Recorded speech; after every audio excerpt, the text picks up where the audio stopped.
যদি রক্ত দিতে হয় আমরা রক্ত দেব, জীবন দিতে হয় জীবন দেব, জেল খাটতে হয় জেল খাটবো, কিন্তু বাংলাদেশের জনগণ কোন দেশের গোলামি করবে না, করবে না, করবে না ইনশাআল্লাহ।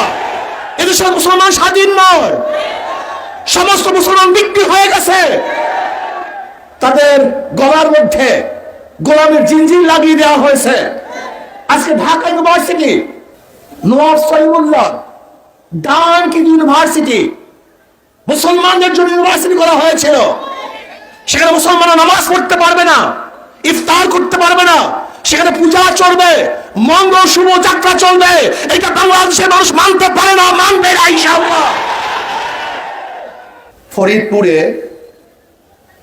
দুই সহোদর ভাইকে বেঁধে রেখে সারা রাত নির্যাতন করে অবৈধভাবে হত্যা করা হয়েছে।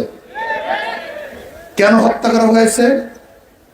তারা নাকি মন্দিরে আগুন দিয়েছে, অথচ প্রমাণিত তারা মন্দিরে আগুন দেয় নাই, তারা কাজ করতেছিল।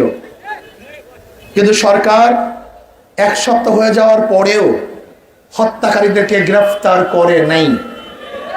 এমনকি মিডিয়ায় আমরা যা দেখতেছি মনে হয় যেন এদেশের মিডিয়ার নাই, ভারত পরিচালিত মিডিয়া আমাদের বাংলাদেশে আছে। মন্দিরে যারা আগুন দিয়েছে আপনিও তদন্ত ভিত্তিক তাদেরকে বিচার করেন, আমরা এটা দাবি করছি।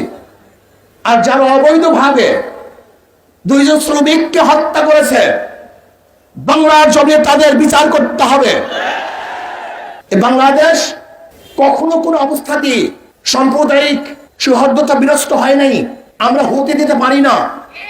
আজকে ভারতে নির্বাচন চলছে, সব মোদির কারসাজি, আমি মনে করি এটা সব ইসকনের কারসাজি। এদেশের সাম্প্রদায়িক দাঙ্গার ভিত্তিতে ওই দেশে তারা ভোট ক্যারি করার এই জন্য ষড়যন্ত্র আওতায় নিয়ে আসছে।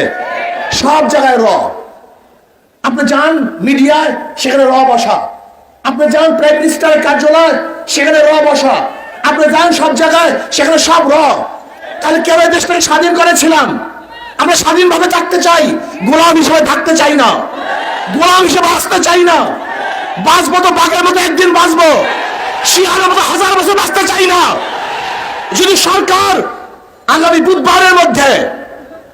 বুধবারের মধ্যে সরকার যদি দোষীদেরকে গ্রেফতার করতে ব্যর্থ হয়, তাহলে বাংলাদেশের জনগণ ঐক্যবদ্ধ ভাবে এমন আন্দোলন করবে, এমন কর্মসূচি দিবে, যে কর্মসূচি ফিরাবার ক্ষমতা সরকার রাখে না, মোদির দালাল রাখে না। যদি রক্ত দিতে হয় আমরা রক্ত দেব, জীবন দিতে হয় জীবন দেব, জেল খাটতে হয় জেল খাটবো, কিন্তু বাংলাদেশের জনগণ কোন দেশের গোলামি করবে না,